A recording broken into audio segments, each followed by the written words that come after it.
Okay, I think we stop at capacity sensor for last week.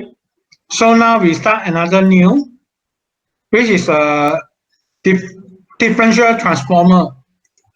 Okay, in a short form, we call LVDT, linear variable differential transformer.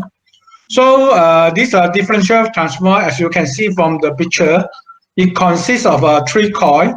One, the middle one is the primary, okay, and there is two secondary coil, okay, and these two secondary coil, they will detect where is your location of this your linear tube here, okay. So because of this one, they will detect the depth of a component. For example, like if I want to measure what is the thickness of the books, okay. So what I need to do is I connect all the wires here, and then I will place this differential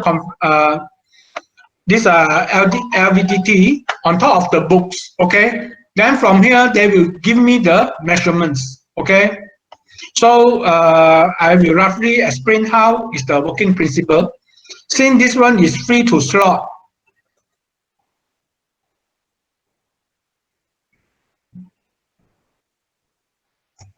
okay, this insulated tube here, okay, are free to slot, okay. So if the bolt is very thick, then what will happen is this slot will go up, okay. If the bolt is very thin, then they will go down, okay.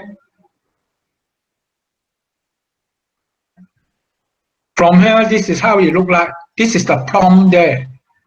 The plumb is the head for this coin here, okay. Sorry, this displacement. You either can move right up and down.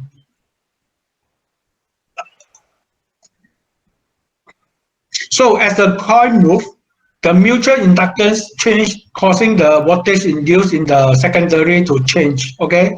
And the coil are connected in reverse series so that the output voltage is the different, hence the differential is created by these two coils.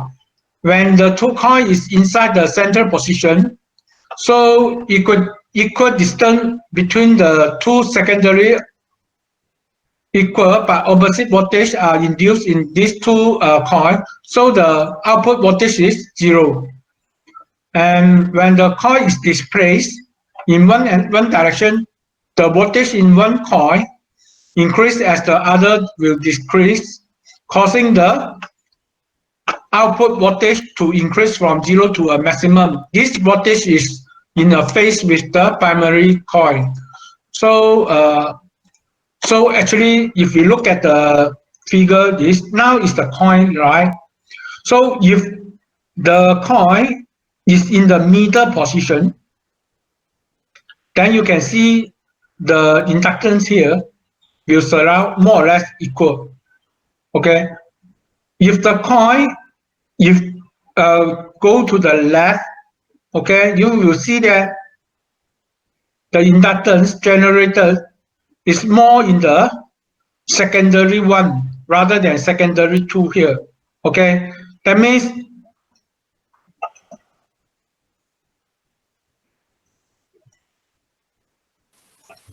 this one is moving. It depends on where you go, and this is how they're going to detect the thickness of a product. Okay, this is where they use to measure. If you want to define the thickness already fixed, for example 5 mm, so I will find out the voltage. Then once the voltage is equivalent to the 5 mm thickness, then this one will send a trigger alarm to the your sensor or your counter for your further actions.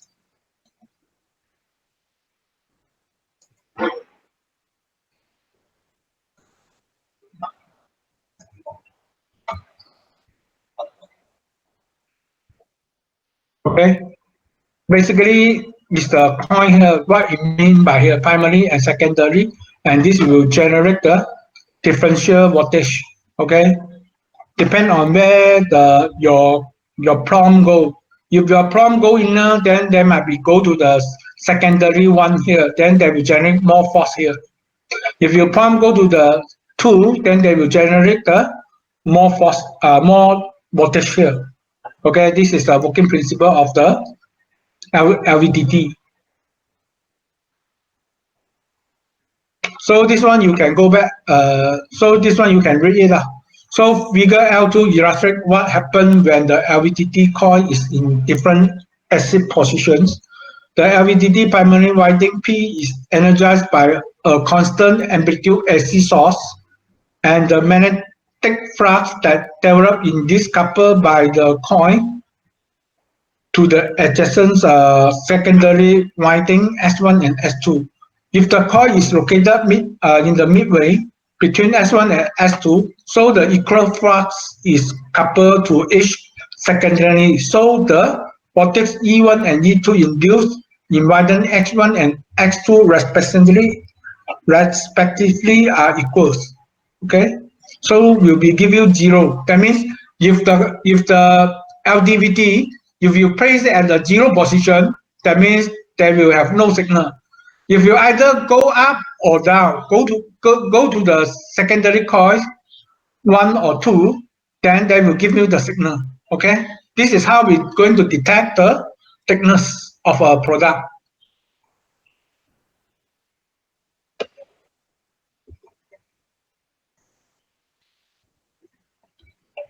So as shown in figure 2, if the coil is moved closer to S1 than the S2 more flux, then this one result a differential.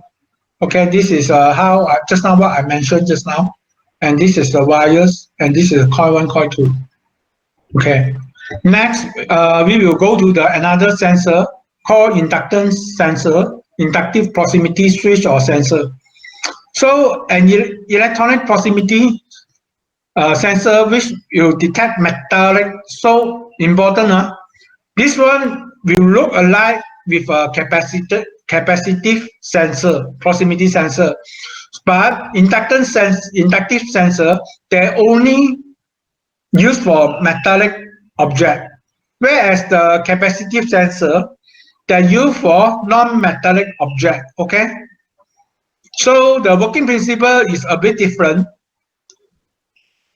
Okay, so this is with the object metallic without touching them. That means what we need to have is this target object.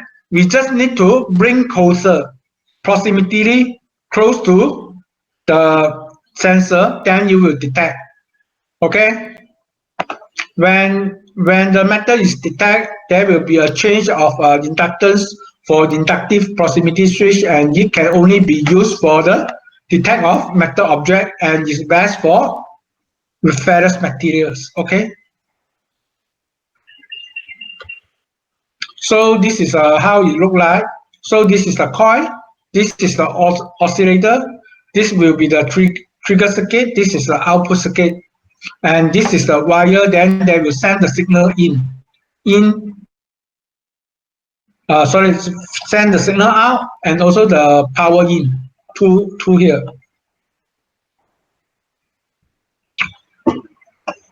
So inductive proximity sensors are designed to operate by generating an electromagnetic field and detecting the eddy current losses.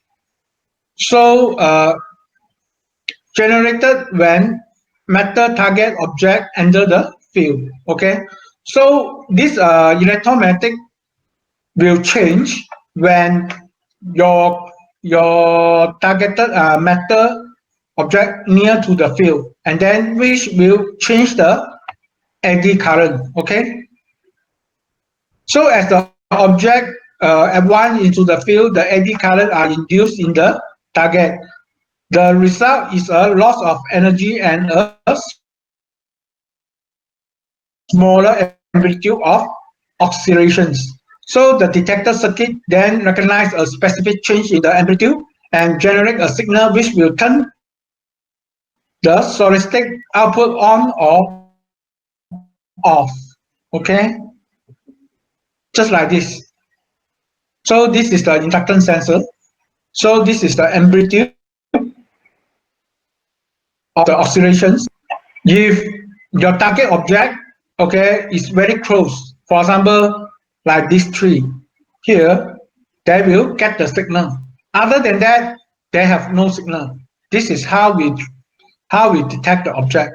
Okay, and then this is what we mean by the terminology of range. Maybe the range for the inductive sensor is very close, maybe for 0 to 5 mm, or normally it's less than 1 mm, 0 to 5 mm, okay, will be more effective to detect the metal object.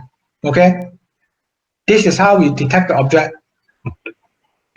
This is the region of off signal, and this is the region of on signal. In order to on it, your target position must be very close, but it's not required to touch the sensor. So next is the optical encoders. Okay, this sensor actually is very important, and this sensor we can use it for the linear or angular displacement. Okay, so for example, encoders can be grouped into two categories. One is the incremental encoder that detect change in rotation from some tactile positions. Okay, and another one will be the actual encoder, which will give the actual angular positions.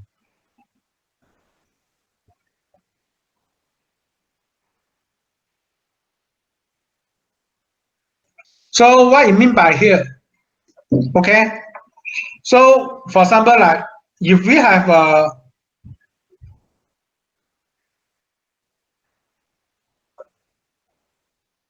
this like this, okay, this is the angular. So how I'm going to calculate the linear displacement? Very simple.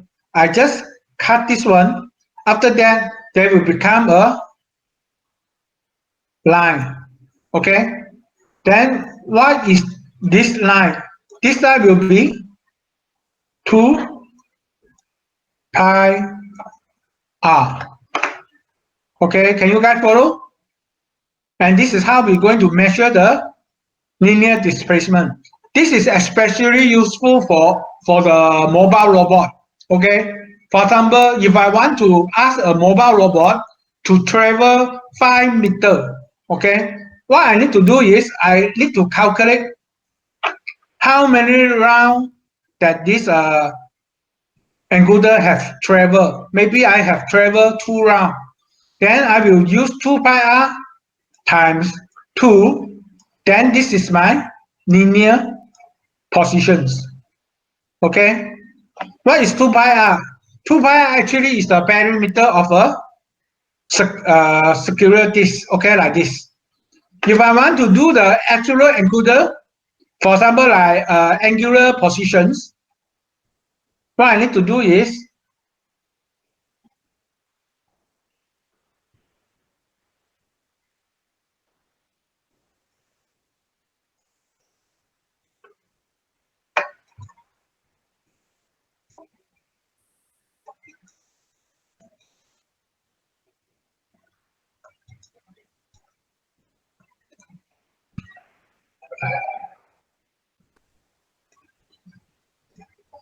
okay. Again, there is a angular.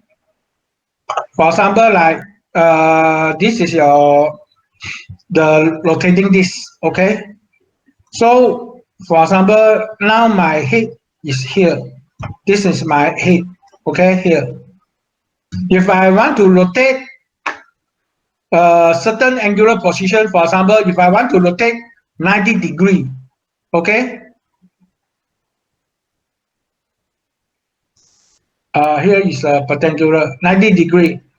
This is what we mean by the actual encoder. It will enable for us to do the angular positions to rotate from one side to another side by using this optical encoder.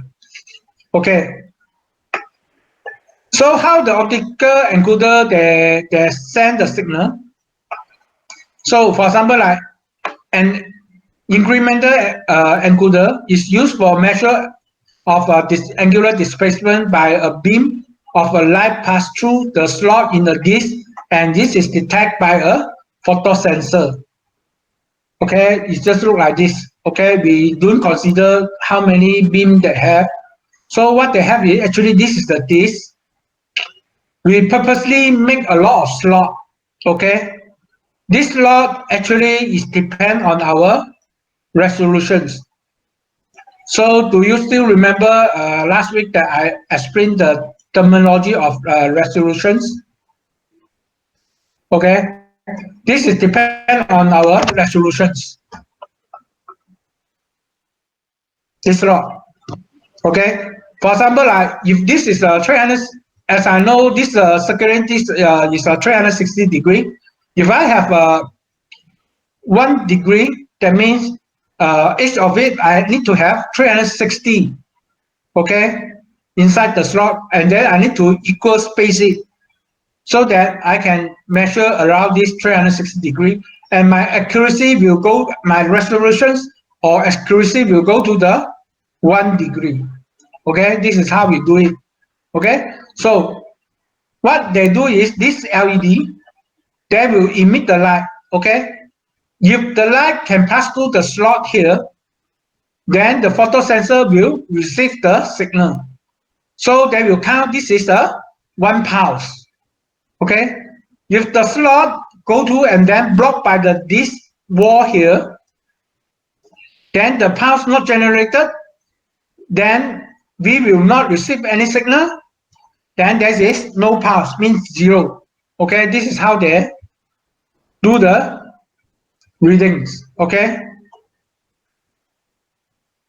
then what it means by an incremental encoder is used for measurements of angular displacement by a beam of light passes through the slot in a disc and is detected by a photosensor. Okay, when the disc is rotated, a pulse output is produced by the sensor with the number of pulses being proportional to the angle through which the disc rotates. Thus, the angular position of the disc and the shaft rotating it can be determined by the number of pulses produced. Okay. For example, like in this case, okay, if this 2 pi r is equal to can I make it more simple? Okay. I don't want to use 2 pi r.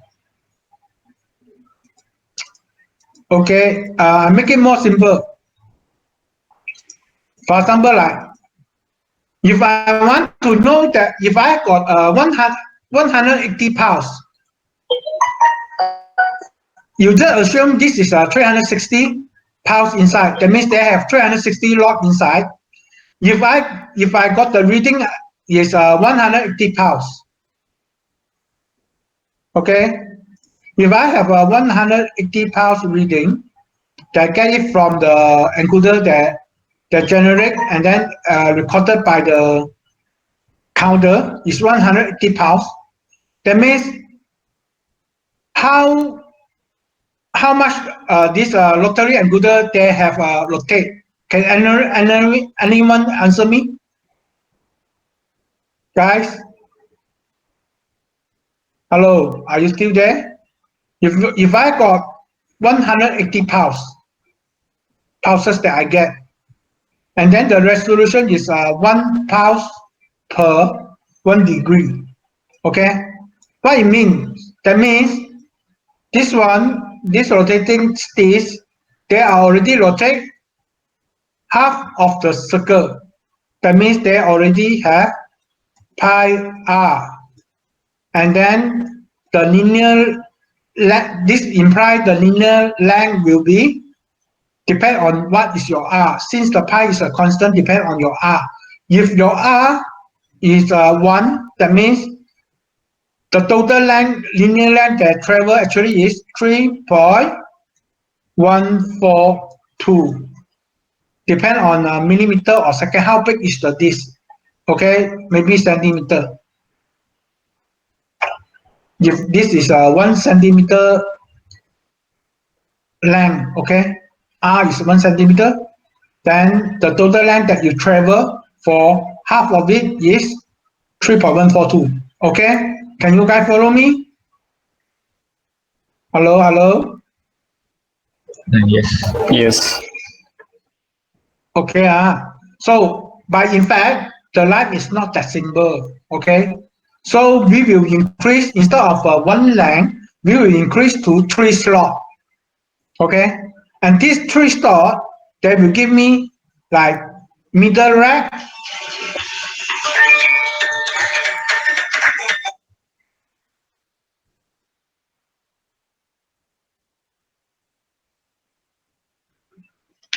like middle rack, like inner rack, middle rack, and outer rack. So we will have these 3 rack.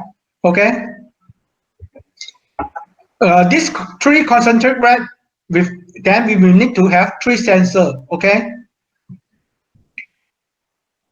and then what we're going to do is we will going to have an inner track. Then this inner track will adjust to the home positions, and the other 2 rack have a series of equal space hole going completely round the circle, but with the hole in the middle rack offset from the hole in the outer rack by 1/2 the width of the width hole. So like this. That means middle rack will be half of it faster. Okay.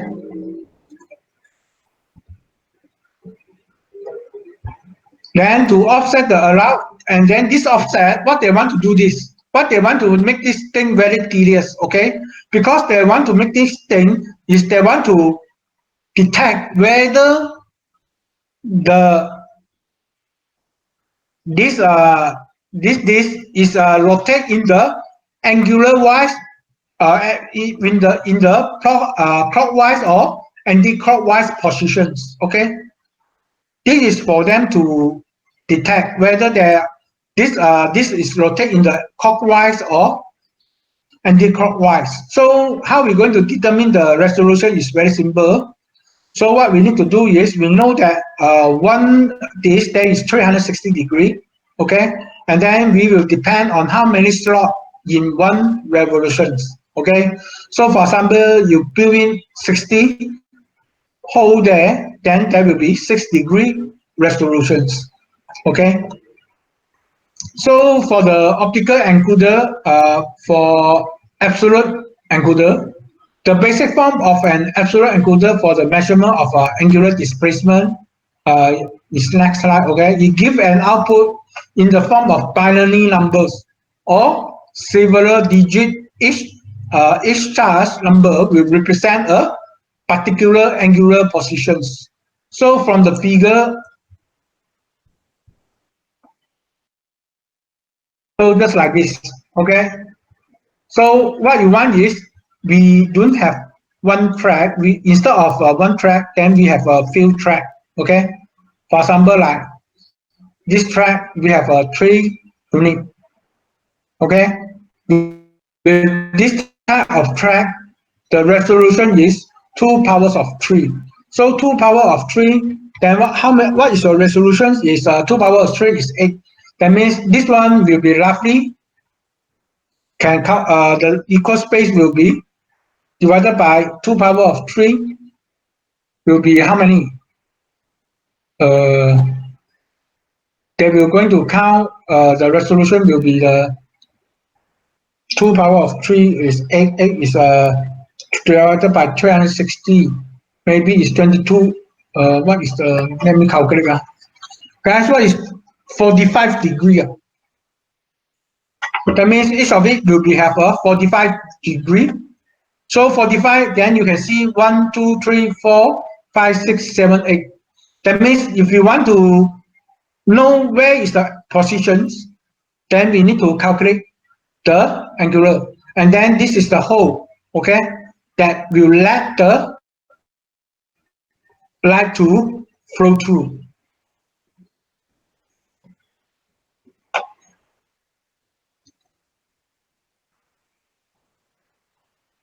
So the slot are arranged in such a way that the sequential output from the sensor is numbered in the binary code. So for typical absolute encoder, that tends to have up to 10 or 12 track. If 10 to 12 track means we have a 2 power of 10. So if you have 2 power of 10, okay, that means it will give you the number is 1024, and then you divide it by 360. That means the precision, the resolution will go to 0.35 degree. Okay. I mean, each slot there will have a 0.35 degree interval. Okay. So because of this binary code, we found some problem. Okay. Then we change this binary code to the gray code. Okay. Why we want to change it? The changing of this one binary number to the next can result in more than one bit change. That means, for example, if we change from 001 to 110, we have 2 bit change inside here. Okay. So sometimes the misalignment will occur. So what we do, we develop another coding system which we call gray code. The gray code that change is like this. Every time they only have 1 bit change.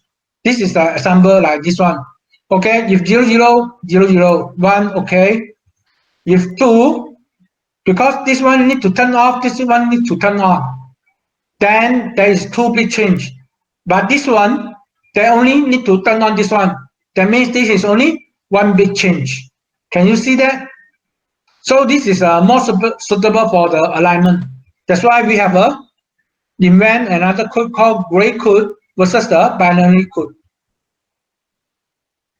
Okay.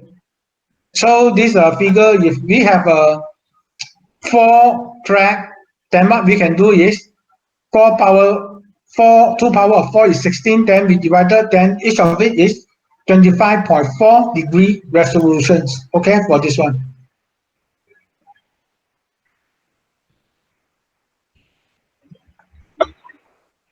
So the next sensor will be the wrist switch. This sensor you can see at your home, especially for those we have the alarm system. Okay, burglar alarm system. For example, like when you open the door, when you open the window, maybe some of your friends have it, then this switch will turn off because of one is the permanent magnet and one is the switch here. Okay, if we have like this, have you ever looked at this one? Have you ever seen this one in your house? If you have the alarm system? No, I don't have. Yes. No. Yes. Actually, this is 2 switch. This is a wrist switch. Okay. This one is a permanent magnet. The other one is just a coil like this. Okay. If you bring the window close together, the permanent magnet will attract the switcher, so they will close the circuit. Okay. Then alarm will not sound. If you open the window, once you open the window, your switch will go away. Okay, when you go away, then this switch will break. Once it break, then your alarm will sound. This is how we detect whether your window is open or not open. Okay, this is very widely used for the door or the windows. Okay, and they also have the other type, which we are using in our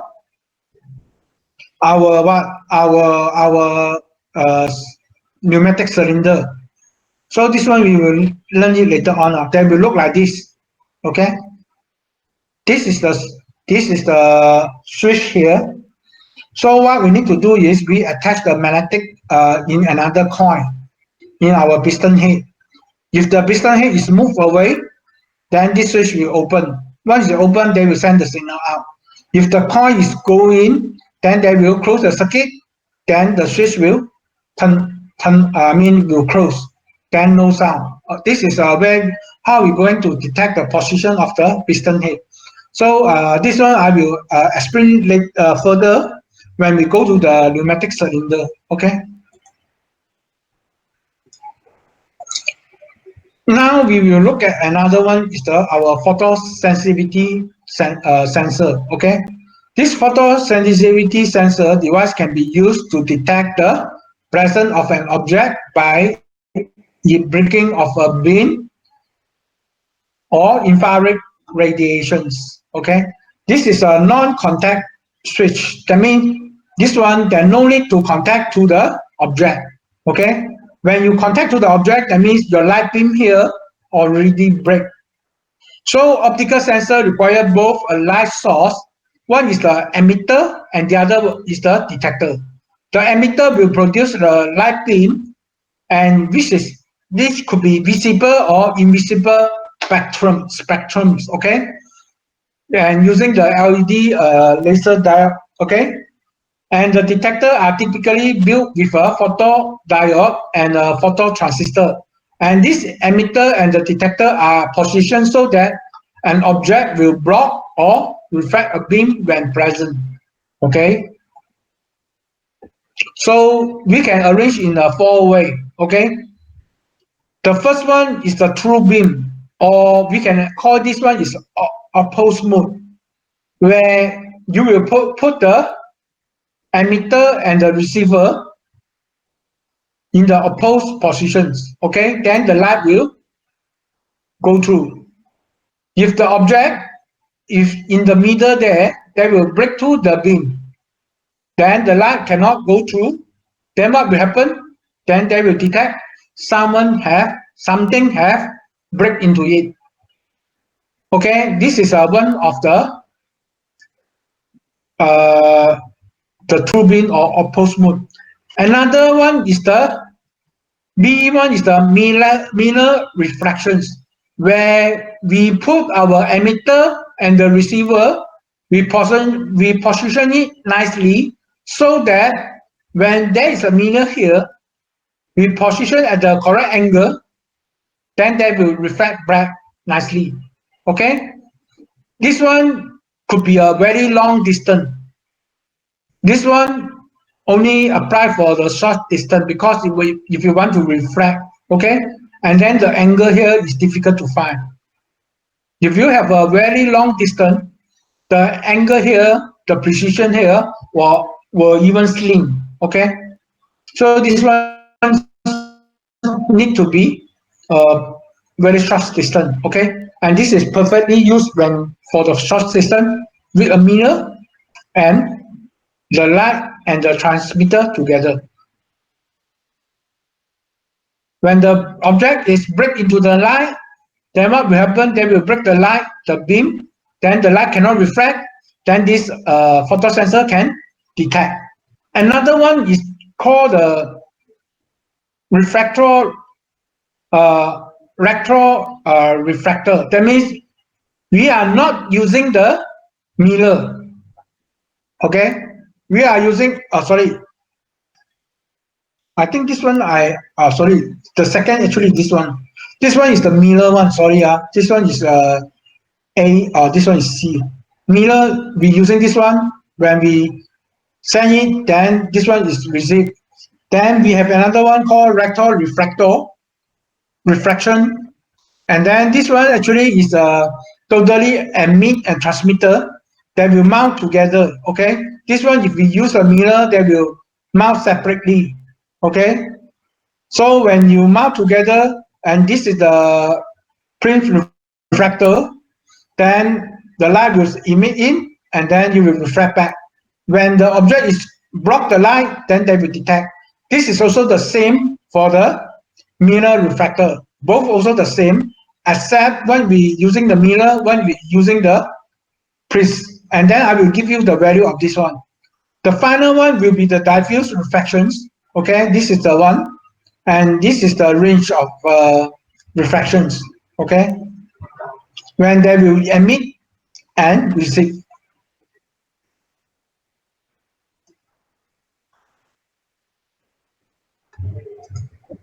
Okay, So how is the working principle for this optical encoder? The first thing that they need an oscillator, and this oscillator that will generate the wave, this square waveform, and this square waveform that will go into the LED, and this LED will generate the light, okay? And the light will go through the sensor, and they will generate the wave like this. So what happened to this phototransistor?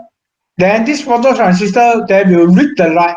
If they found the wave here is similar to this wave, okay, then they will detect, they will say that we are perfectly detect the light beam, okay. If the waveform change, then they will detect this is not the something already break in.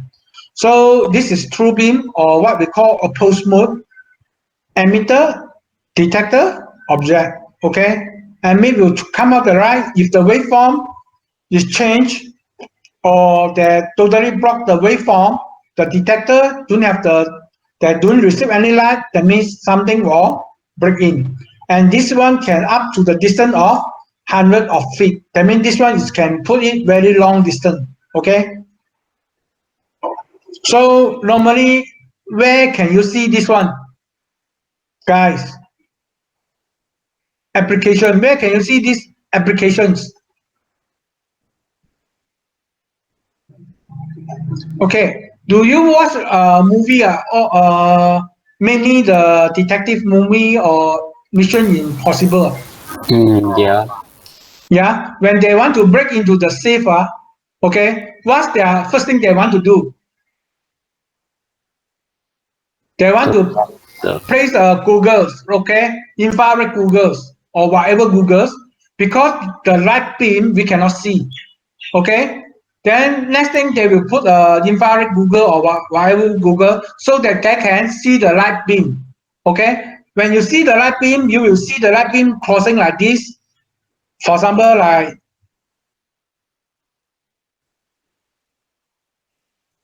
they will see a lot of light beam red color, okay, crossing like this, and like this, or like this, okay. So what is the next thing that the Tom Cruise need to do? For example, like Avoid mission. getting touched by the laser. Avoid touching the red beam. Yes. Then they try to avoid himself from blocking the light beam. If they are blocking the light beam, the alarm will sound. That means someone already break in. This is where we use the opposed mode. Okay, just like the Mission Impossible. Okay, the Tom Cruise when they go, they want to get some secret or whatever documents. They need to go through this. Okay, so for this opposed mode arrangement, they have some problem. Okay, they because of the naturals. So the first thing is, if you study the light, okay, if you have a hole, when they emit the light out, what is they will emit the light in a cone shape form. That means this is the error. Okay, they will emit out the light in a cone shape form. Okay, this is the cone, and also for the detector. So in order for you to emit to have an effective beam, you not necessary to align this emitter and the detector at the same horizontal line, but you will a bit offset, okay, in order to get the effective beam here. Okay, this is the arrangement. That's why for this type of opposed mode arrangement, actually is very difficult to do the adjustment. Or if you want to break this, and very sensitive. If this detector, if you touch the sensor, the alignment is gone, then they cannot detect this effective beam, then someone already break in, okay. because of this effective beam that you create is not in perfectly aligned. So sometimes they will also have a problem. What is the problem? If you put your detector and your emitter is too far away, and this is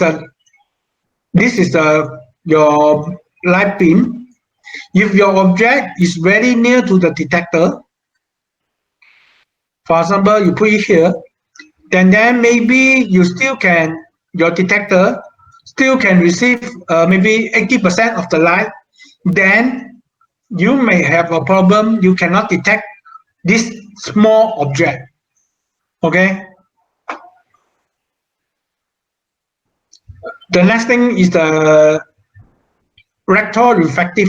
So as you can see, there is an emitter and the detector. So what this rector-reflective do is, when the emitter will emit the light, then they will reflect back to our detector. So when an object going inside, then they will break through, okay, like this one. Then your light will go out, so you cannot detect. Actually, if we have another object, it's the same reflector,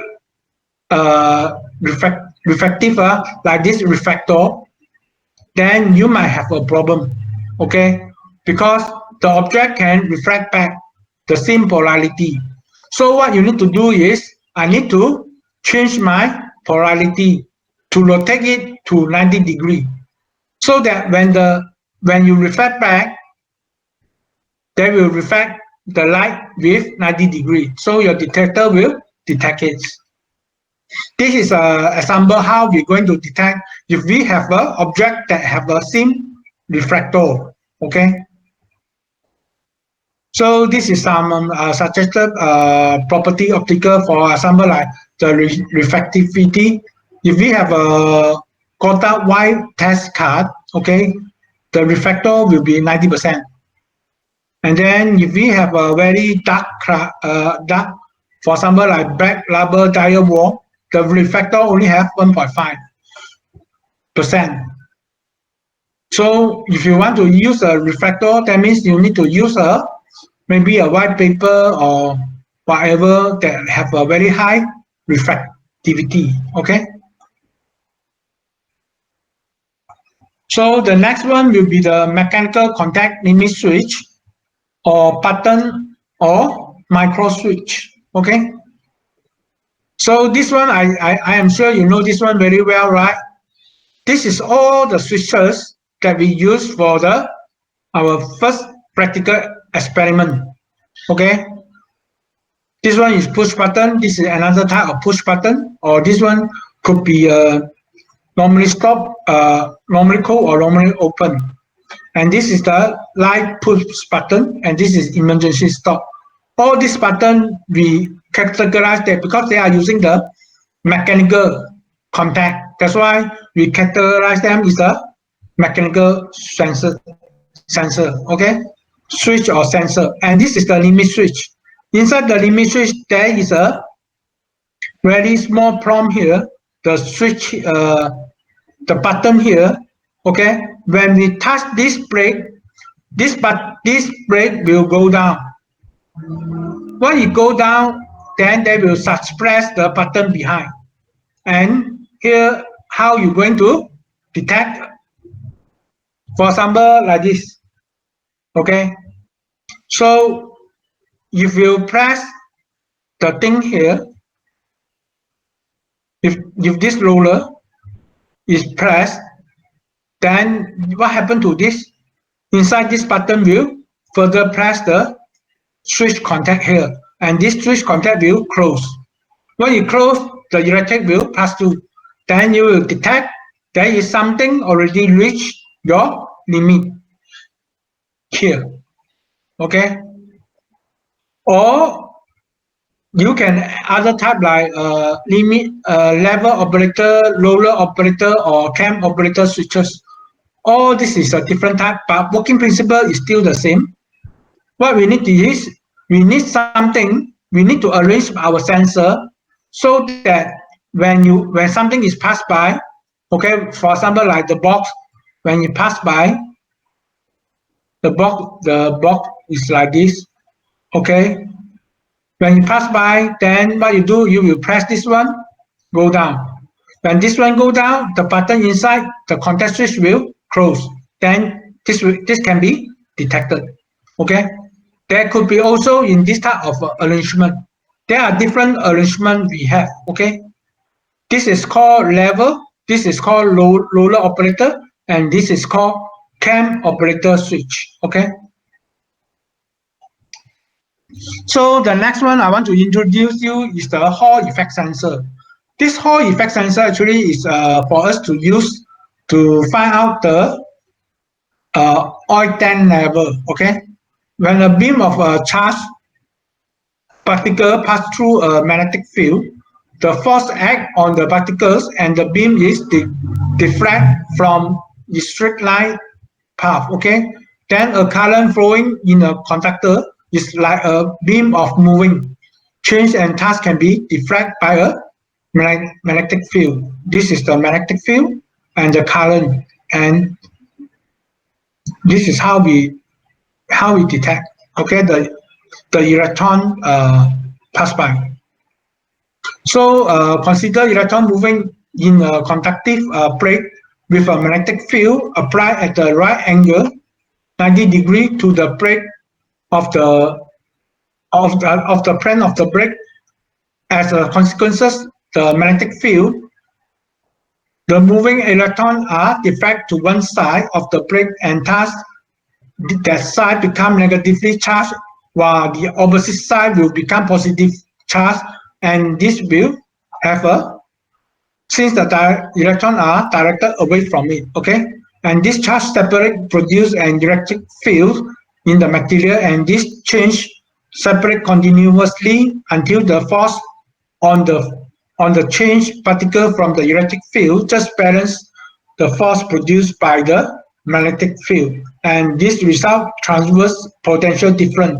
And such sensor can be used as a position displacement and proximity sensor for the object sense is fitted with a small component permanent magnet. Okay, so how we apply? We apply like this one. Okay, this is a magnetic, and this is the Hall sensor, and this is the sensor, and this is the supply and the output, and this is the spring. Okay, and the spring will flow up and down. Okay, and this will explain to you, but this sensor is a mechanical wave sensor. Okay, because it totally depends on the moving of this fluid. Sometimes this sensor is not that precise. Okay, so in automobile fuel tank, a magnet is attached to a flow, and as the level of the fuel change, so the flow distance from the Hall sensor also change, and this will result the Hall voltage output, which is a measure of the distance of the flow from the sensor and hence the level of the fuel in the tank. Then they will going to tell you. But right now, the people, they won't use this Hall effect sensor because it's very clumsy, okay? And furthermore, it's not accurate. So now what they try to use, they will use the ultrasonic sensor, okay? I will discuss later on in the chapter. So this is, we have 10 different type of sensor that we can use it for the displacement, position, and proximity, okay? There are the 10 sensors that we have been studying from this week and the last week.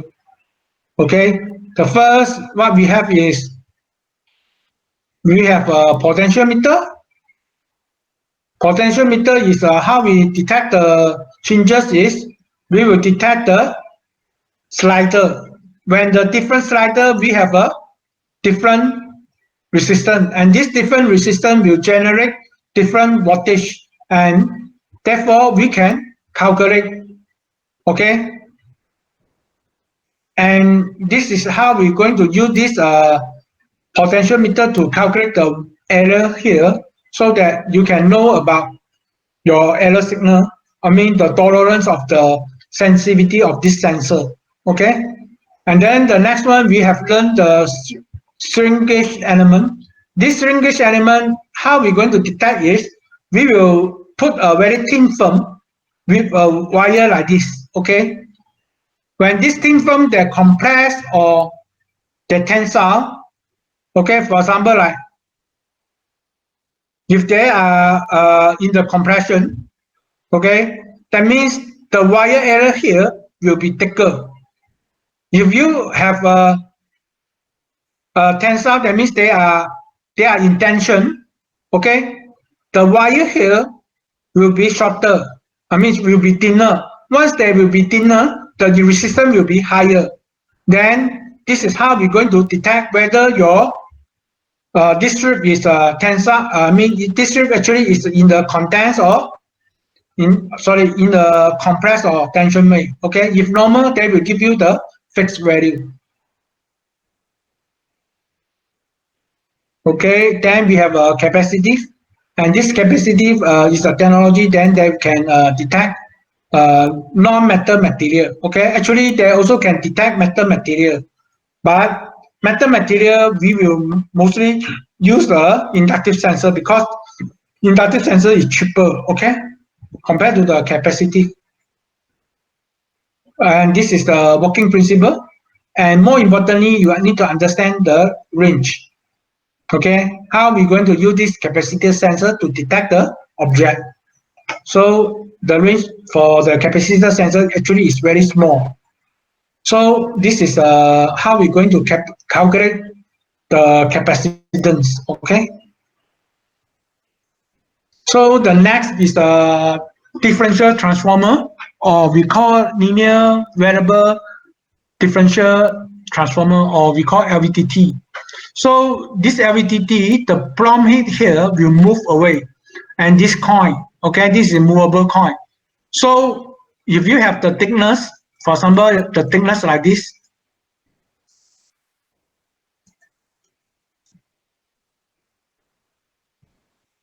okay, this is the thickness. So because of this thickness is very thick, then what they do is this coil will move inside. When you move inside, the EMF1 will higher than the EMF2. So this will generate the voltage, and then according to this voltage, when you do the experiment with skew, then you can detect the thickness of this object. Okay, as shown here. So if your plumb head, your movable coin, go to the S1 more to S1, then this generator will have a very large electric flux, and this electric flux will give you a bigger value. So your ER will have value. If your differential meter is dropped, so then you have a E2 value. Okay, for example, if you want to measure the hole, okay, how deep is the hole? So you can put your differential meter here, and the movable coil, what they do, they will go down. Okay, this is your ground. They will go down, then your E2 will higher than your E1. If you want to measure the book object with some thickness, then your differential LDVT, the primary coil will go up because you touch something here. Okay, my drawing is very bad, but some sort like this. Could you guys follow? LDVT, LVDT. Will you guys follow this one? Yes. Actually, this is a plumb head. Okay, they can either they drop or they can go up. This is how we're going to measure. If we want to measure the hole, then the plumb head will drop because they will go more to the E2. They have 3 regions. Okay. Sure, this one will come out on the test or not? Huh? Will this come out on the test? No lah, because now it's open book test. If I come out of test, you just straight away copy. That's why my emphasis is not on the test. My emphasis is the application, how you can use it. Okay, so for this one, they can use for this LVDT, you can use it for the thickness or the depth of the hole. Okay, this is how we use it to sense something.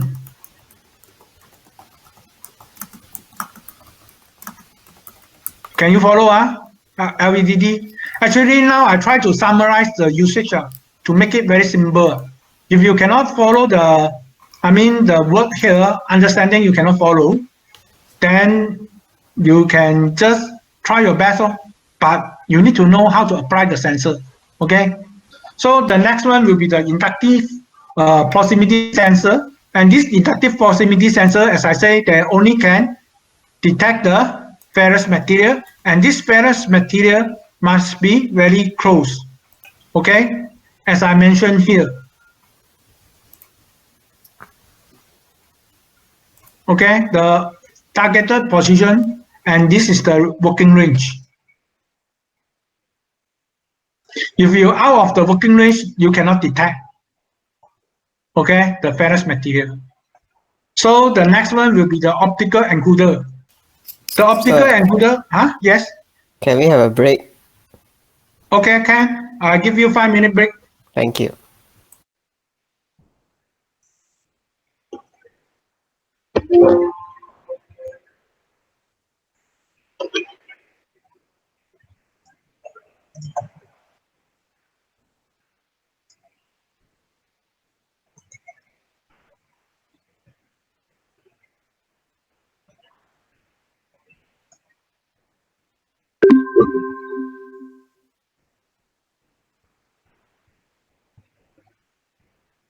Sir, Aguda, Yes. I want to ask you. Just now you say that the test, right? Are you referring to midterm test or the final exam? Final exam. And use sejarah paper 3 or No, okay. Because for your information, so far, because last semester, the short sem, how we going to conduct? Actually, what you do is,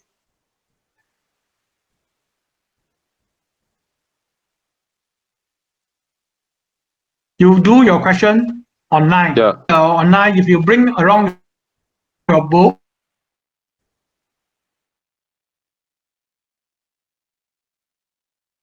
actually you can check through the answer. That's why if I can directly design, you just copy and paste. I don't know one. Okay. okay? So I will come up some question. I mean, at your I want to test your understanding.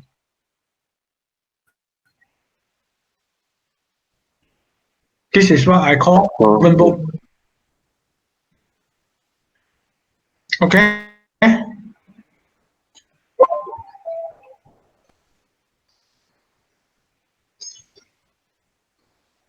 I think I need to continue quickly in order to finish the slide. Just now I try to summarize all the things that I learned, I teach before.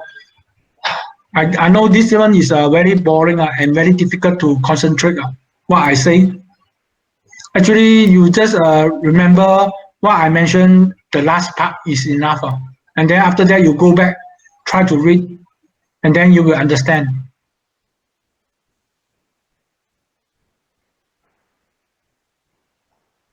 Okay, we have a 5-minute break.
Okay, guys. I think we continue.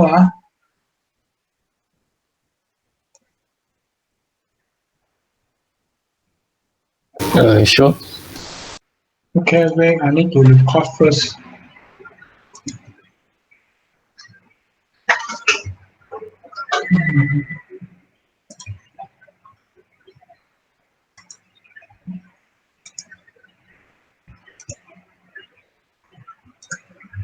Okay. Then we need to continue. Okay. Just now I quickly go through the summarize of all the sensor. Okay. So from 1 to 5, how we use it. I just point out the importance and then the application of it. Okay. So now I should go to the optical.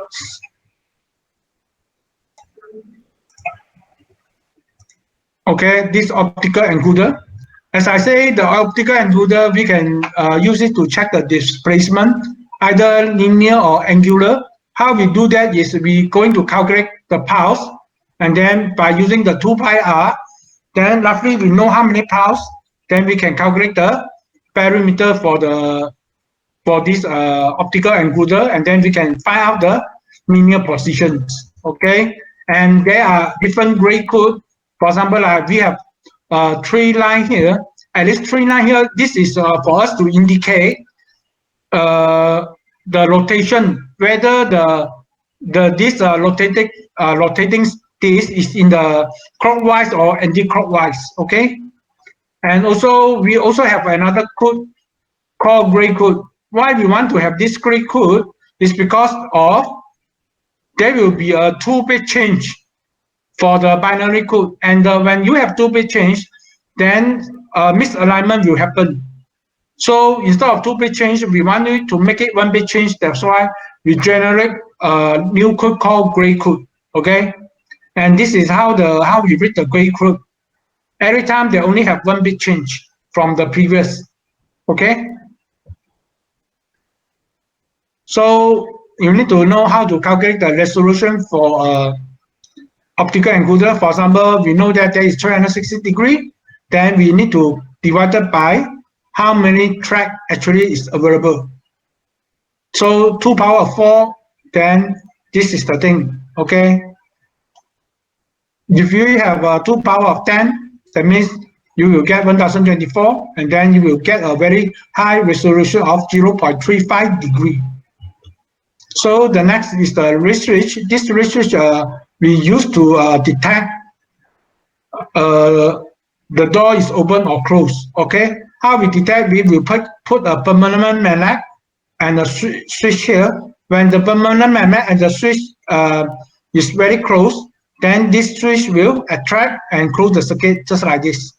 If this two permanent magnet and the switch is away, then your alarm will sound. Okay. The next will be the photo sensor. The photo sensor, how we do the proximity is we are using whether there is an object to block the light or not. There are 4 different way of arrangement for this photo sensor. One is the true beam or opposed mode, and then reflect by mirror, reflect by the other object, not necessarily mirror, and then diffuse. Okay. So this is the working principle of how we generate the optical waves. Okay, and then received by the transmitter. So next we have the mechanical switch, and normally this is where we are getting the input from the user. Okay, this is also type of a sensor. Okay, so this mechanical switch, especially for the limit switch, what they have is they need to use this lever or roller or a cam operator need to touch. Once it touch, then this switch will close the circuit inside, and then the electric can pass by. This is how they detect. Okay, and we have a Hall effect sensor. Okay, by using the permanent magnet to check the depth of the tank. I think this is a very old-fashioned of our car tank. How we going to detect our oil? Okay, the oil level. But right now we have a capacitive, and a lot of different type of sensor can do the job easily. Okay. Next, we will go to the sensor to sense the velocity and the motions. So of course we can use the optical encoder to sense the angular velocity. And then what we need to do is we can read how many pulses by second. Okay, maybe 1 second we can have 6 pulses. That means 6 revolution per minute per second or per watt. Okay, this is how we calculate the angular velocity. Next, we have another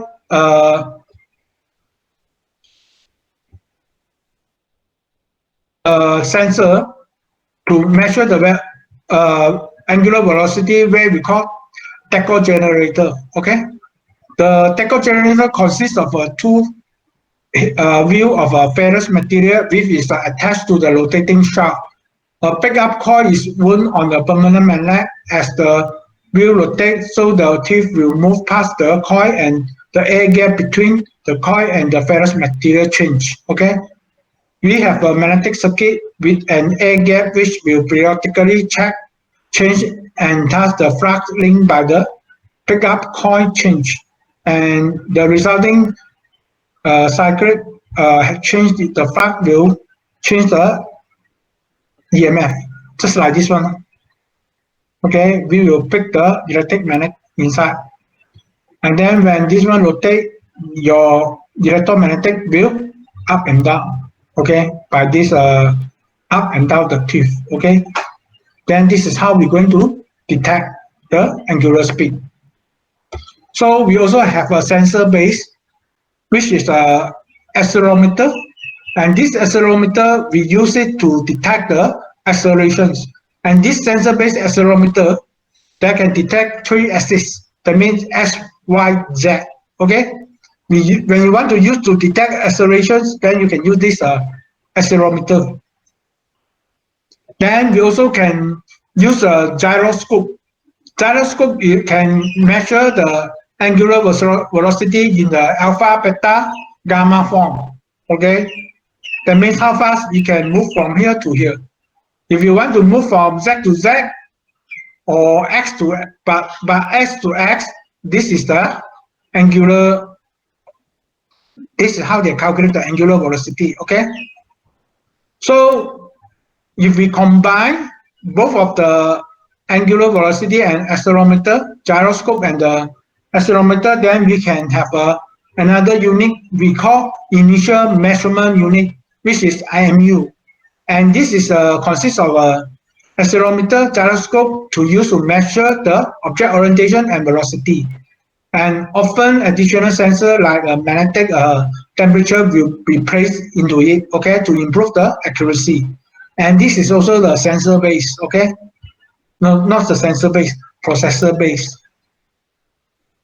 So the number of degree will be 3 plus 2, 3 from accelerometer, 2 from the gyroscope, then total is 5 degree of IMU. Next, then we can use the force sensor, okay?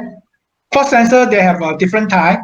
From a mechanical way, we have a spring balance, where a spring is as an example of a force sensor in which a force, a weight is applied to the skill pen and then cause the displacement, okay? And then this stretching of the spring will according to your weight, okay? Then you just need to measure do the skill, then you can weight what is your weight, okay? So there is another force sensor called by using the strain gauge root cell, okay? What is strain gauge root cell? This is the one.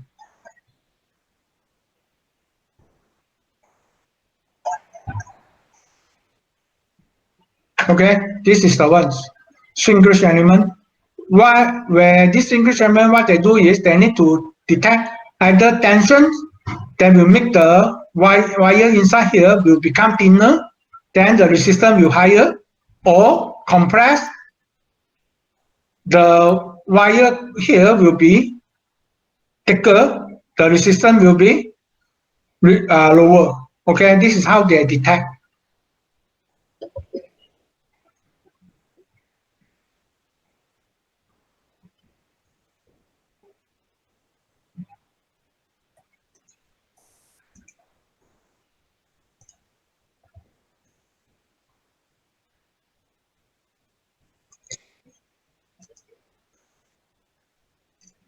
Okay, oh yeah.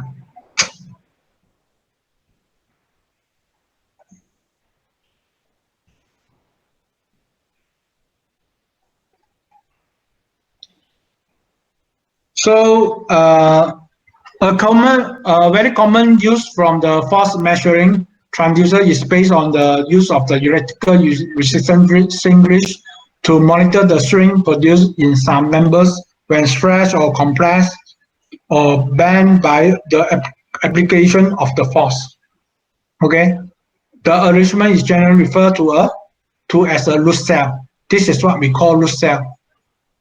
And this cylindrical tube to contain a strain gauge which have been attached just like this.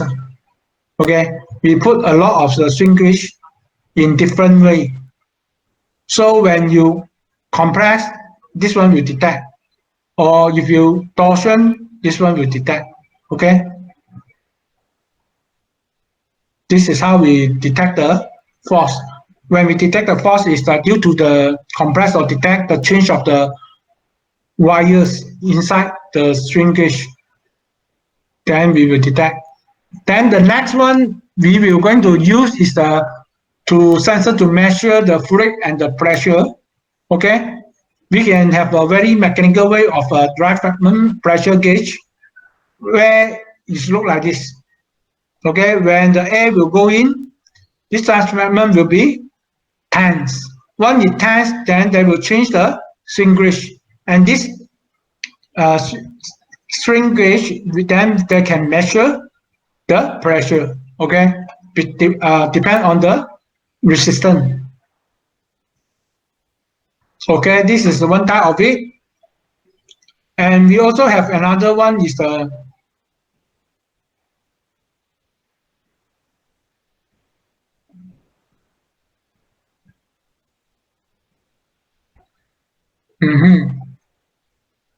Then another one is a fluid pressure gauge.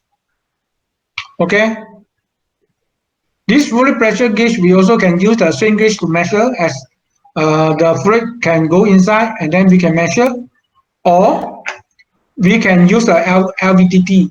As I say, LVDT there is a primary and secondary.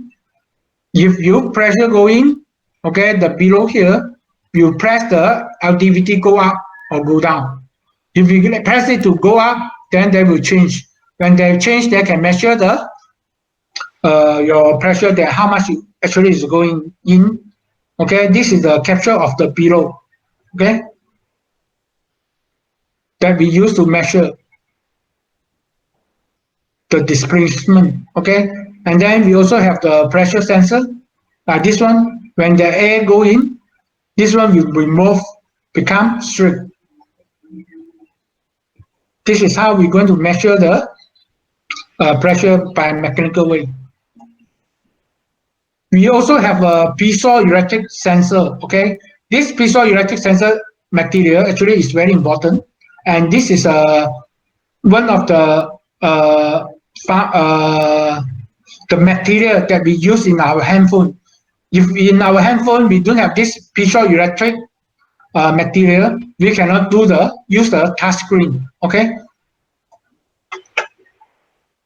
So when we stretch or compress, generate electric change with one surface of the material becoming positively changed, and the opposite of the phase will negative change. As a result, voltage is produced, and this voltage is proportional to the applied pressure force. Okay, for example, like this. When you press someone, here will be positively, and here will be negative.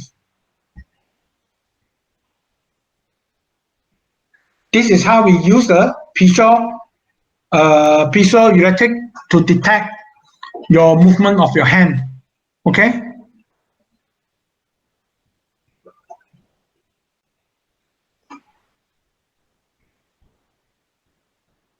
So the next one will be the tactile sensor, and this is another particular pressure sensor and very sensitive to the touch and the force. Okay, it's normally used on the fingertip of a robotic hand. Okay, as you know, our hand, we have a sensor to sense, we have our nerve to sense. Okay, but robotic hand, they don't have the sense. That's why they need to put this tactile sensor on top of each finger of the robotic hand, so that when they grab something, they will detect the force. Okay.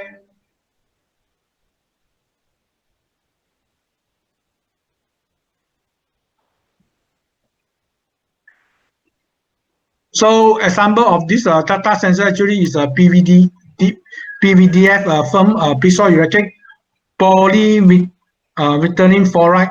Okay, fluoride. So they have two layers.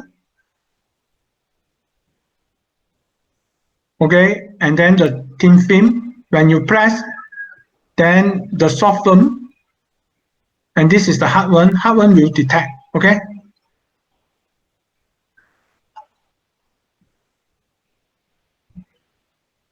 So the lower PVDF film has an alternative voltage applied to it, and this results in the mechanical oscillations of the film. And the intermediate film transmission this vibration to the upper PVDF film.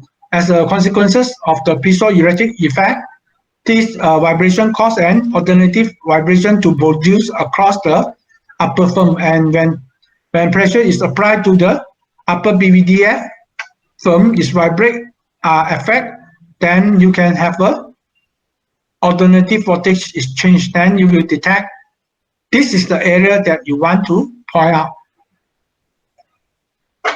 So the next one will be the liquid flow orified brake. Okay, the orified brake is a simple disc which with a central hole which is placed in the tube through which the fluid is flowing. Okay, so the pressure difference is measured between a point equal to the diameter of the tube upstream and a point equal to the half of the diameter downstream.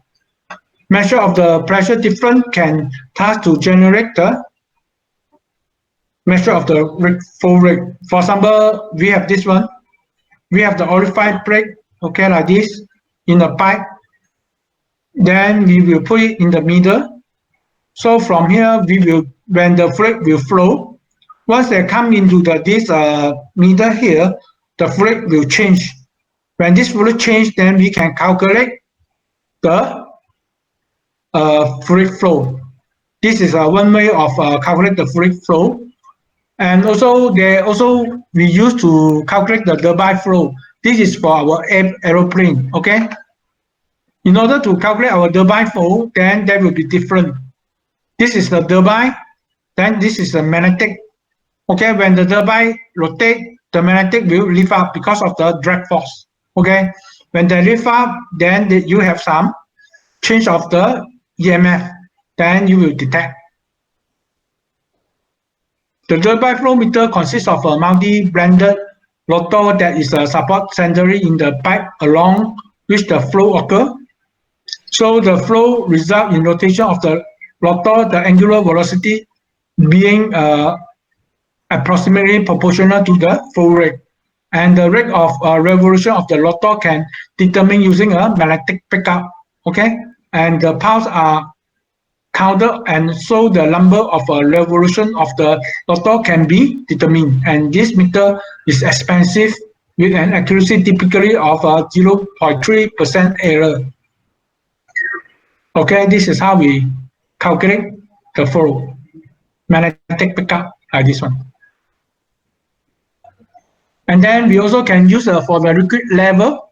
Liquid level, we can use a very fundamental, which is the float level switch, like this. Okay, when the water go up, then the potentiometer can point up here.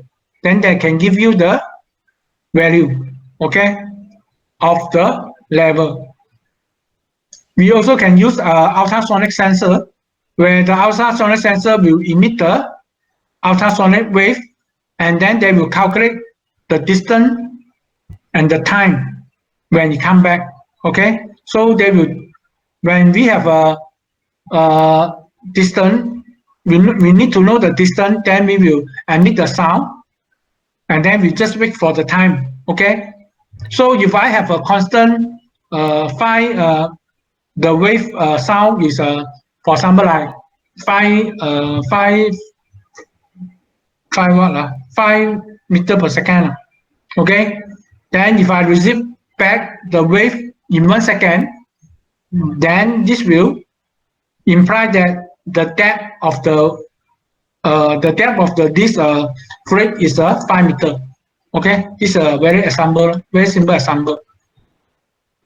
Okay, we also can use a differential pressure cell. For example, like we put the shrinkage cell here to check the pressure. Then we will know the level of the water, because different height of the water, they will generate different pressure. Okay, and this one can be captured by the shrinkage. Okay, and then we look at the temperature. So a lot of time we will use a very common word called thermometer. In fact, there are different type of thermometer available. Okay, for example, we have bimetallic thermostat. How it look like? Will be look like this. Okay, there are two different material here. Okay, when we heat up something, these two different material, they have different band. Okay, one is a very expensivity material, and one is very low expensivity, and then this will help it to touch the switch. This is one of the heater switch, and we also have a RTDT. Okay, this is a resistant temperature detector. So the RTDT, they are the resistance of material. They have their own characteristic. For example, like if I want to use nickel, they will give you more or less linear to here. After that, after the 300 degree, maybe 350 degree, the perform is different. And whereas for the copper, they will give you a little bit non-linearity, but up to very high degree. Or if you use a platinum, they will give you very straight line. So which suggested that platinum actually is good for us to use to measure the temperature. Okay. Then we also have the thermistor. and a small piece of a material made from a mixture of a metal oxide, for example, for those chromium, cobalt, iron, magnesium, nickel, and these oxides are semiconductors.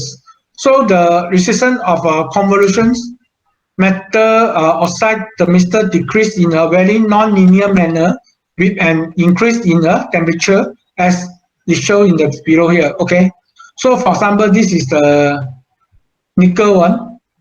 Okay, so if I have a 100-degree temperature, then they will show you the graph, the resistance. Okay, the more hot of the object, the better is the lower is the resistance. Okay, this is how they suggest we can use the thermistor.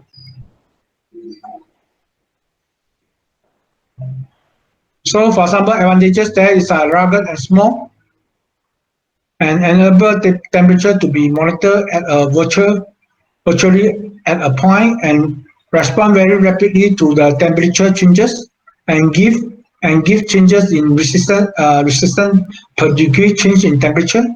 So disadvantages is non-linearity.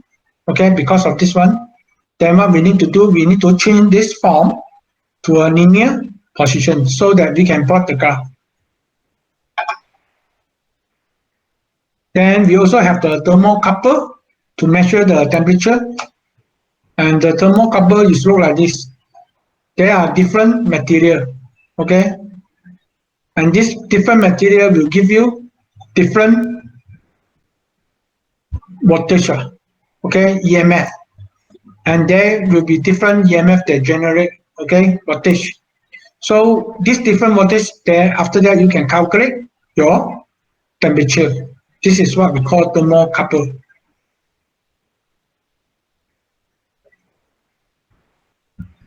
And this is a thermocouple behavior. So if you have a range of material that want to measure up to 1,800 degree, then you better use the platinum with 30% of it. Okay, that will give you a very good performance. Okay,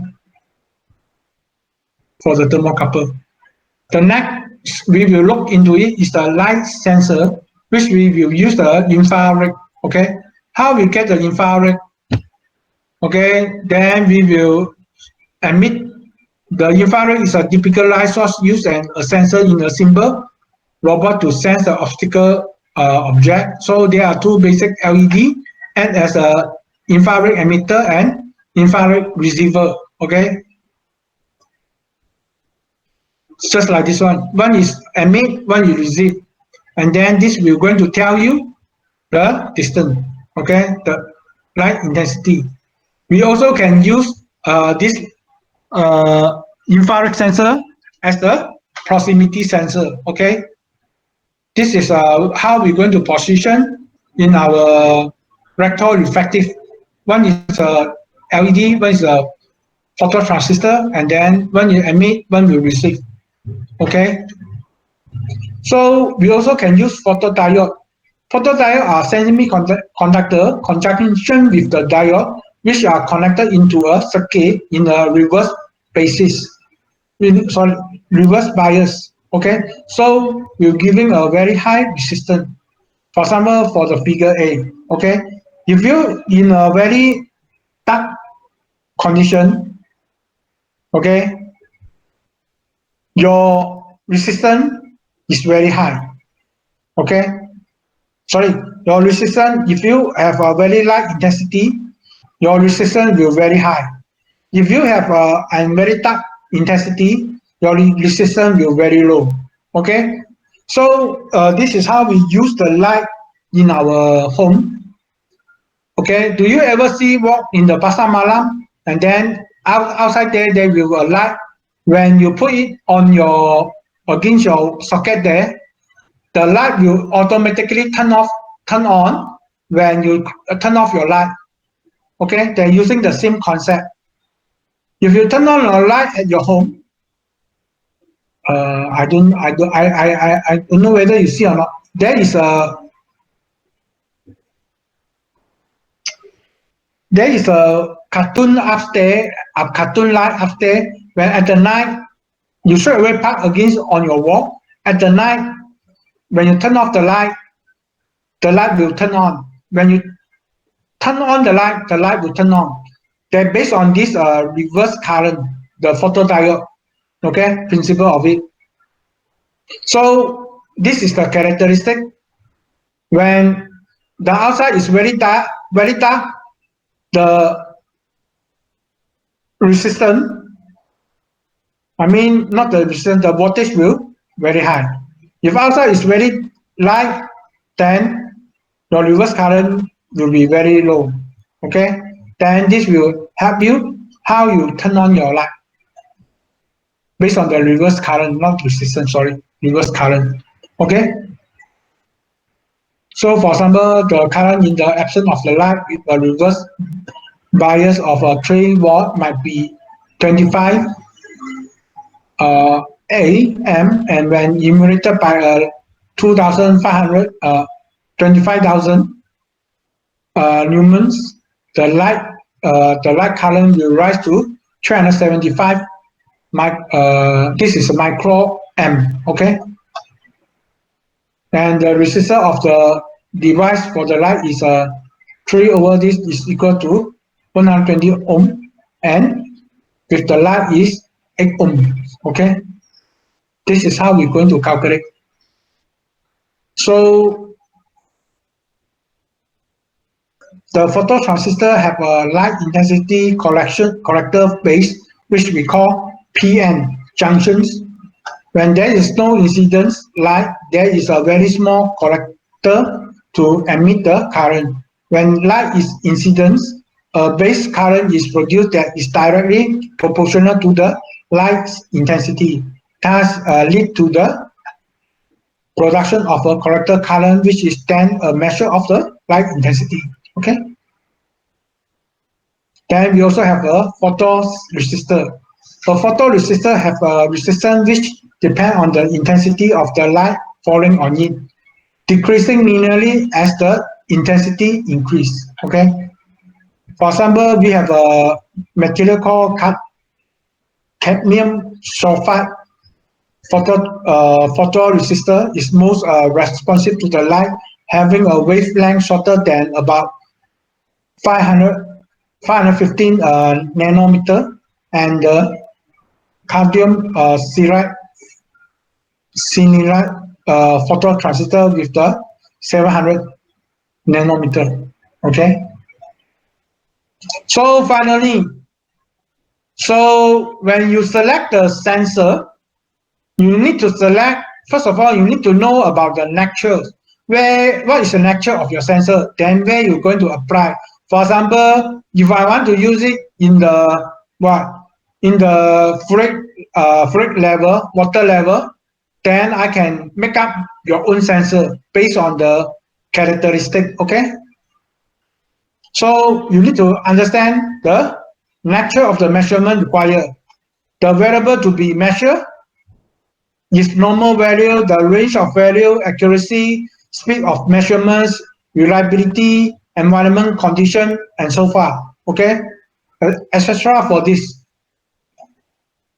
So the next is you need to know about the output. So the nature of the output required from the sensor. For example, that you need to determine the signal conditioning requirement. Okay, in order to give a suitable output signal from the measurements.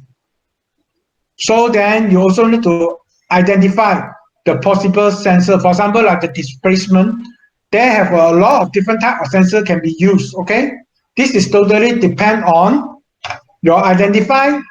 Then you need to take into account other factors such as the terminology, the range, all this one, power supply, ruggedness, environment, and also the cost.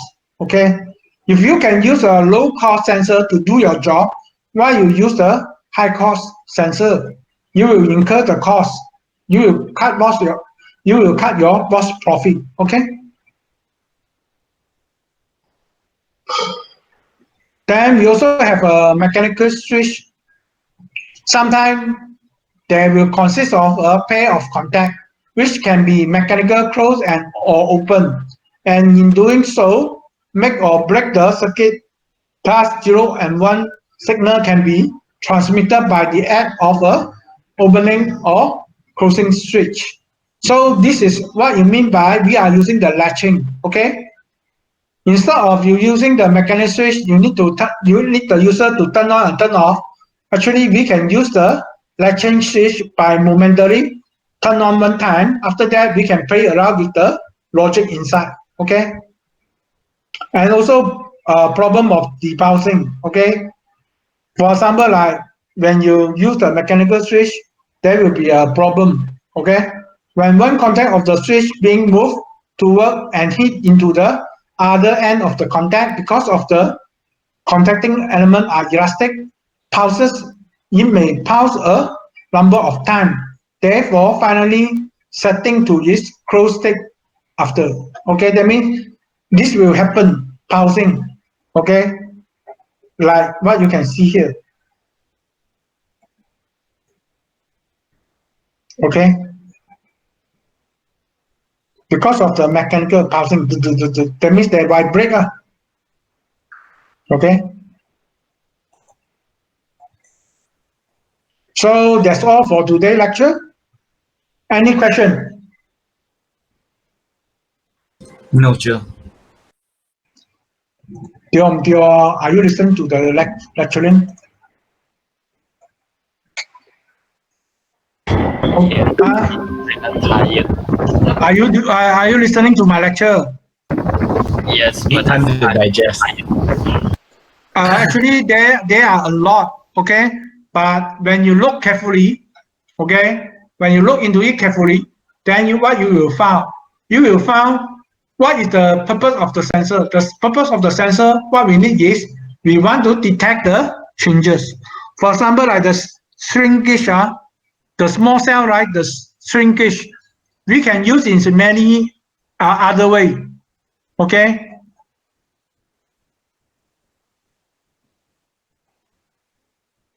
For example, like the shrinkage that I show it to you now. Okay, like this one. Due to this working principle, okay, then we can use in many other ways. For example, we can do it for the root cell, for the fluid, okay, measure the pressure, measure the what? Measure the fluid level, or also can, okay. We also can use the capacity. Actually, the outside there is a capacitor sensor to measure the height of the fluid. Okay, actually I already show it to you, to some of your friends. I mean, for today practical, I will show it tomorrow for DMR. Okay, so there are a lot of sensors. Just only depend on how you're going to apply and how you're going to detect the changes. Okay, and when you use the sensor,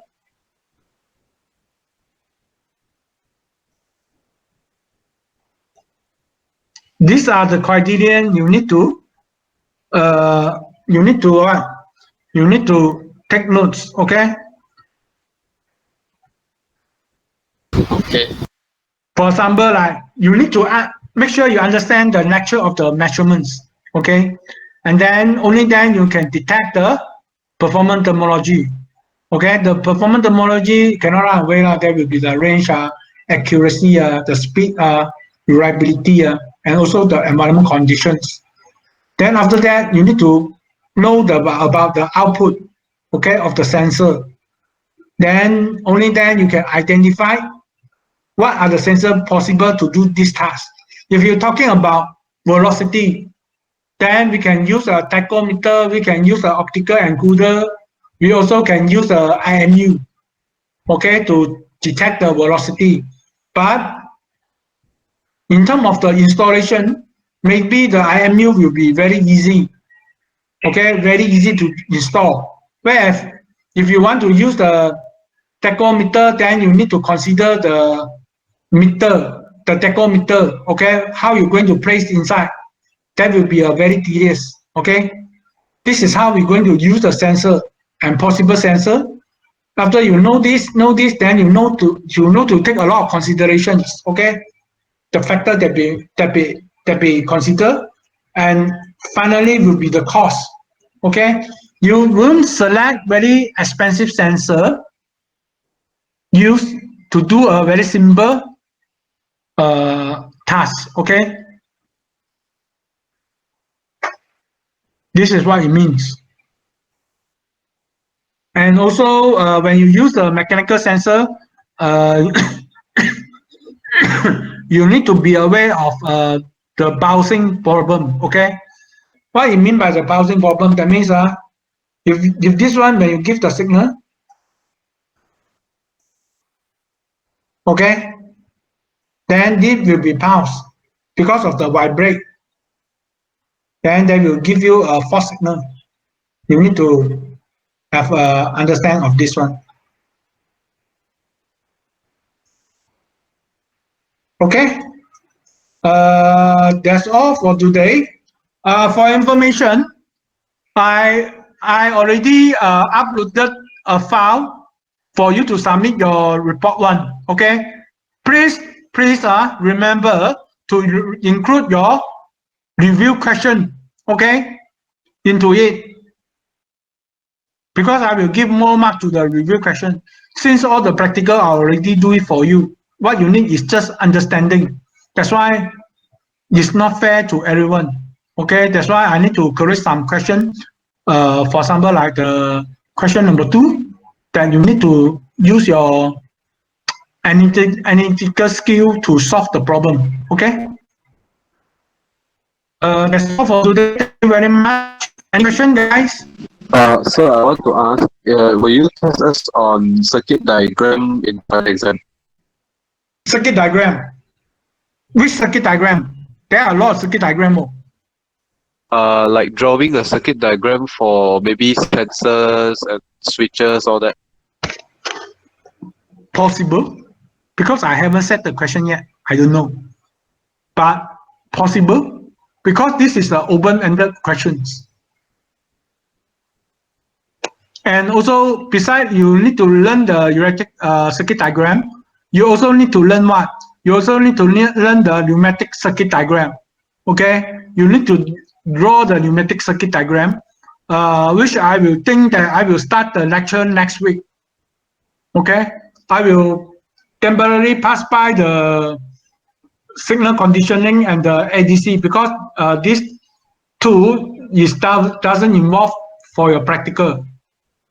If I do the ADC and the signal conditioning first, then your practical you don't understand what you're going to do. Okay, for your next week. And also, I want to do a replacement class. Okay, for the first week. Class rep, can you suggest me the time? Last time we mentioned we will do it on Wednesday, right? Sorry, Friday, right? Yeah, but now Friday I think cannot already. We have another replacement class. Oh, the next Friday. Yeah. How about the next Friday? I think for the month lah. For the month, why you have so many replacement class? Because our lecturer wants to put all the practicals, like double up the practicals lah, and then afterwards then we don't have to do the practicals again. So we have Friday's class. Oh, what subject? Yeah, CNC. Huh? CNC. CNC. So Any other days? I think both of you are going to discuss. Thursday, I mean, more or less my timetable is same as you guys. I only not available on Monday. Okay, Monday I'm mostly not available. So you guys can discuss on Tuesday and Wednesday. Thursday, Friday also can, but not clash with your time. Can or cannot? I think can wait now. You discuss with the DMG. Oh, sorry, you discuss with the DMR class rep. Yeah, I discuss in the group lah later. You decide in the group to find one suitable time so that we can can. do the replacement.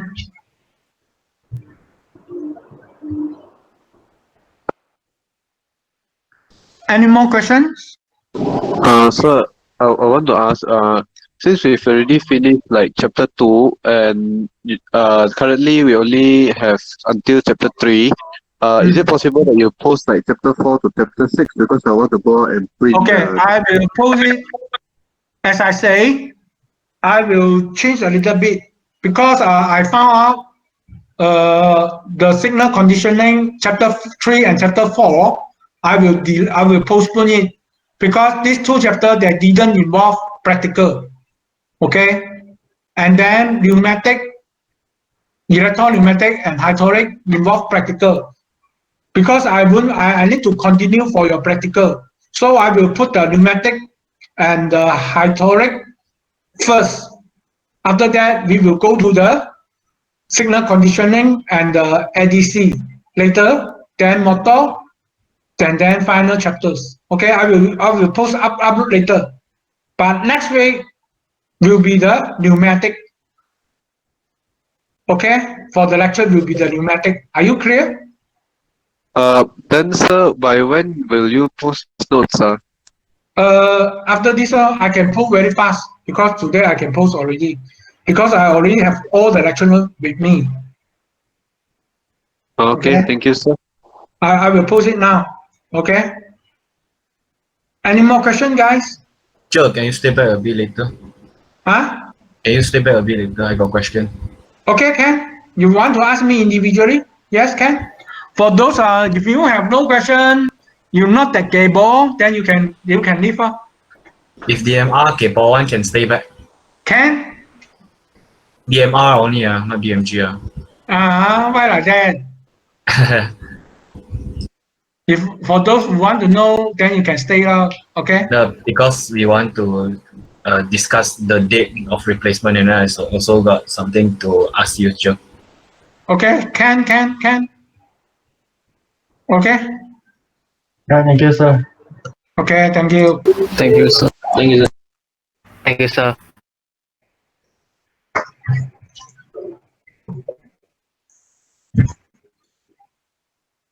Okay, guys. What can I do for you? Sir, first thing first, can you take my attendance?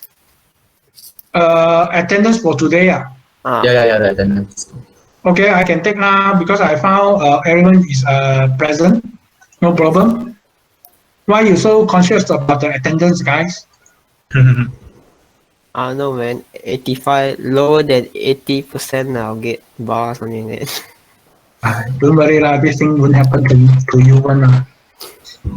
Okay, wait, I need to log in first and then I need to find your attendance. Because I found everyone present. Very simple. Even you leave earlier, I don't care. Okay.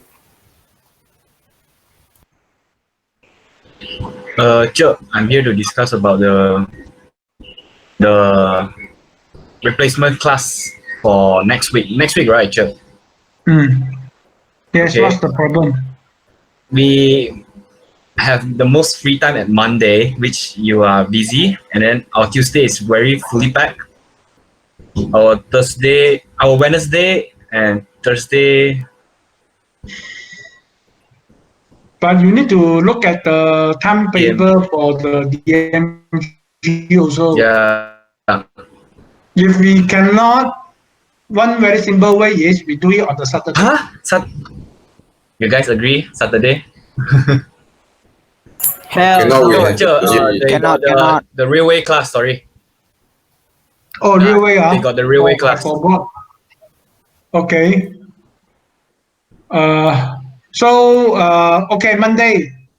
But I don't know when, because you didn't discuss with the DMG. So if you want to come back Monday, so when is the date? Wait, I go check back. Where is the? Can you share with me your timetable? Yeah. The phone number. Wait, which one is your phone number again? So can you message me later? I forgot which one is your phone number already.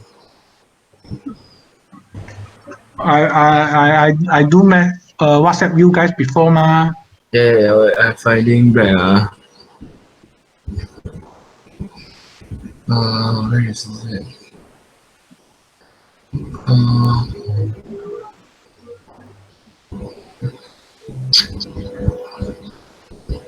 Okay, now I sending you.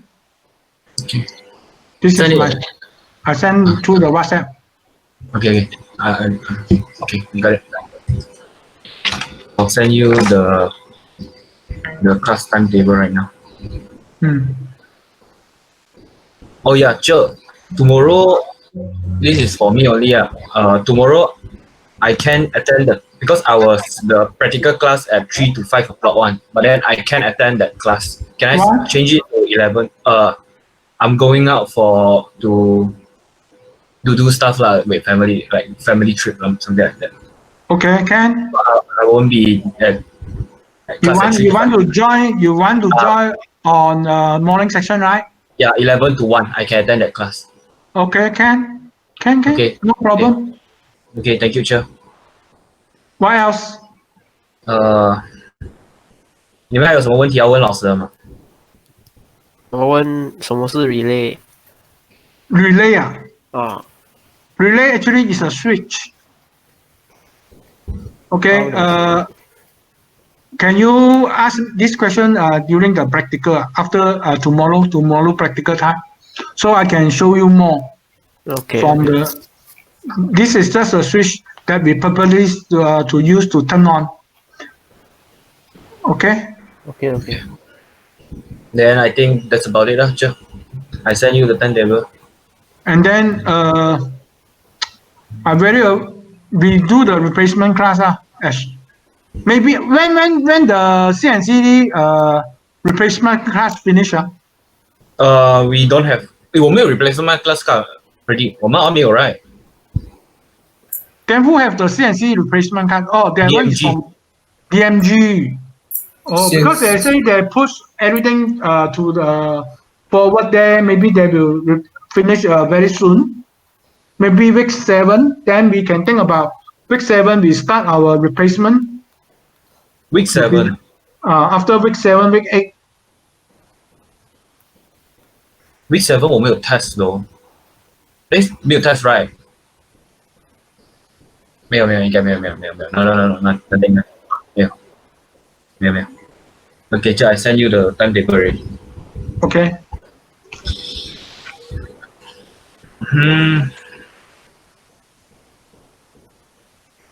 Our Monday we only have one class, the CNC class, and we don't have any replacement class just yet. We haven't got any yet.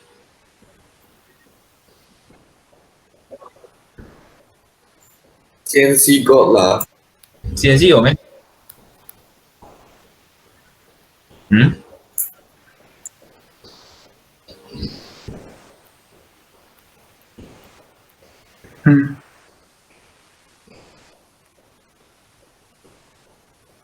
？Oh yeah.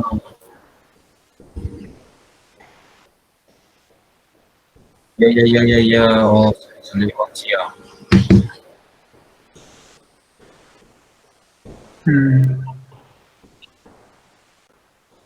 Okay. Sorry. 我 send 给老师这个。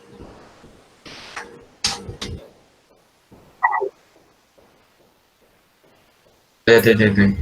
Yeah, for engineering material. Yeah, engineering material 和 practical class 分开。我的是在 Friday， 他们有人是 Monday、Tuesday、Wednesday、Thursday 都有，然后我是在 Friday， 可是他们的时间我就不懂啊。我的 Friday practical 是8点到10点。我是星期一3点到5点。哦 ，Monday class 3点到5点，然后 second 点到10。Okay, this is for your CNC, right? Yeah. So after the July, then can we do the replacement on August? August Can also. Can. I don't mind. Then you quickly book with DMG. Okay, discuss with DMG. Then we quickly fix a date at August. Okay. Okay. Okay. Okay. Okay, that's If about it. no issue, then that's all for today. Thank you. Okay, thank you, Chair.